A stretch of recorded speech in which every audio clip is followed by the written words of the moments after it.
আল্লাহর কাছে ক্ষমা চাও, দুনিয়াটা কিছুই না রে যুবক। ওই কবরে যাওয়ার পরে গুনাহগারের কবরের দুই পার্শ্বের মাটির চাপ পাজরের হাড় চুরমার হয়ে যাবে। একটা নয়, দুটো নয়, 70 থেকে 99টা সাপের কামড়। কবরের ভিতরে জাহান্নামের আগুন। এরে বান্দা, এখনো কি আল্লাহর রাস্তায় ফিরে আসবি না? আল্লাহ দেখায় দেয় দুনিয়ার বিল্ডিং এর আগুনে কত যুবকের লাশ, আর চিৎকারের আওয়াজ, বাঁচাও বাঁচাও। একটু চিন্তা করে দেখ, যখন আগুন লাগছিল শরীরের মধ্যে তখন ওদের কেমন লাগছিল, অবস্থাটা কেমন হয়েছিল।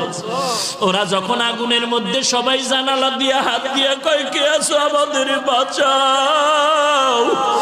আমাদের ডানে আগুন, বামে আগুন, চতুর্দিকে আগুন।